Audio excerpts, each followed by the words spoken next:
Today I'm going down the perspective rabbit hole because there are infinite ways to look at a subject, and how you view something determines the version of it you're going to get.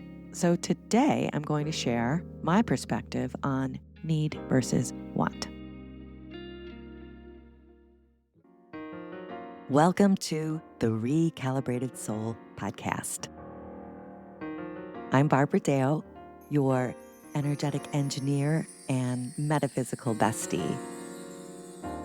I am here to lift you up, clear the path, and help you raise your frequency down to the cellular level.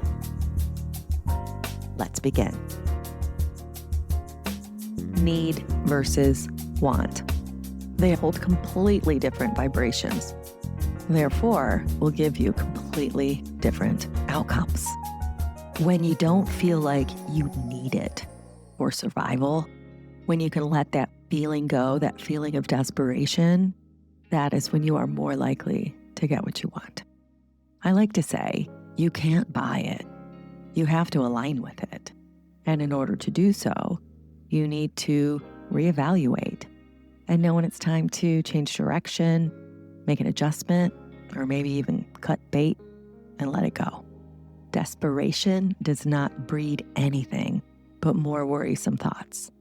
On the contrary, inspiration can be the launch pad for that next great thing, whatever it is. Holding on to what doesn't serve you, whether it be a project, a relationship, program, a business, or a grudge, it will just prolong the journey. You might find yourself lost in the jungle when you really want to be strolling in the woods or laying at a beach. Everyone's definition of bliss is different, and everyone's perspective on what lights them up is unique. For example, the jungle might be a lush, magical paradise filled with birdsong and plumeria, while others might view it as a humid, bug-infested percolator just waiting to slowly bite you to death. The woods, to some, bring thoughts of a tranquil forest with the sights and sounds of sunlight dappling through windswept branches with crunching leaves under their boots, reveling in being one with nature. Where others might view the forest as a dangerous place filled with poison oak, killer bears, and Bigfoot hiding behind that weeping willow tree. The beach might conjure up images of coconuts and palm trees, white sandy beach nestled between the toes, the sun nourishing the skin whilst listening to the waves crash on the shore with seagulls calling in the distance. While others might perceive that same scenario as the chance of getting knocked out by a falling coconut, blisters between the toes, a second-degree sunburn, salt in their eyes, bird poop in their hair, and those waves crashing on the shore. Well, they might be washing up lost limbs or giving a shark a ride. Perspective, see?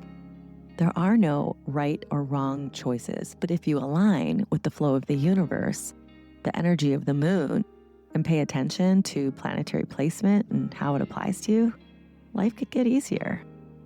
When you let go of the oars and truly surrender, the current can take you where you want to go much faster, or maybe even to a place you didn't know existed, with less resistance and turbulence, and with more ease and grace.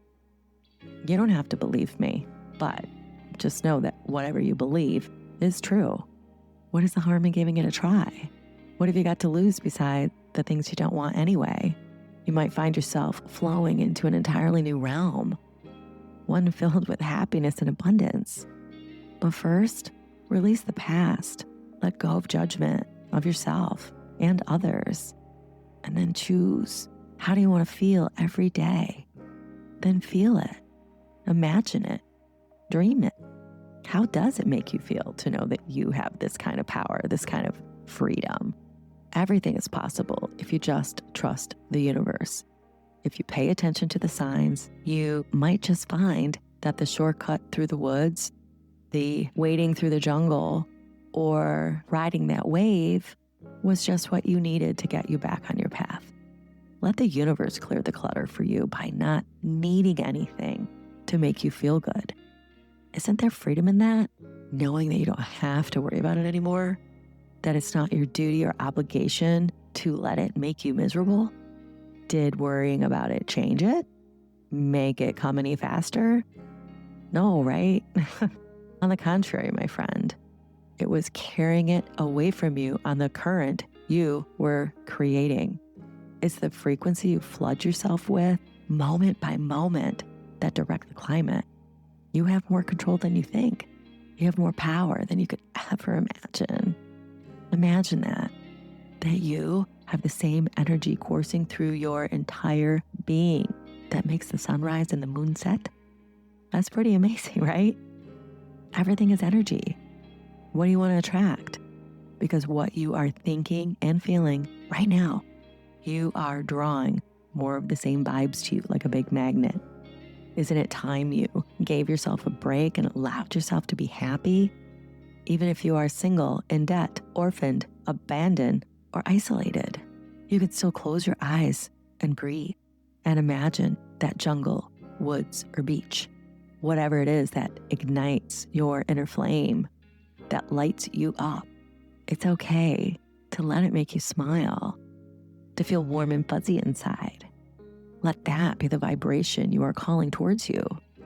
Let yourself become immersed in tranquility and love. It's okay. All the things will show up once you don't need it to. And I implore you to please take a deep breath today. Stretch your arms. Let your face gaze up at the sun just for a few minutes and recharge or replenish yourself with the energy of the elements. Ground yourself into the earth. Allow the wind to flow through you and feel the vortex of energy as you call in those higher frequency feelings. Just start to notice when you feel a shift, because you will. And know that it's okay to give yourself a break from the worry. It's okay. Just know that the more you pay attention, the more apparent things will become. Choices will become more obvious. The key here is to surrender. Let go and allow yourself to flow, because once you stop fighting it is when it will appear. Thank you for joining me. Namaste, my friend. Namaste.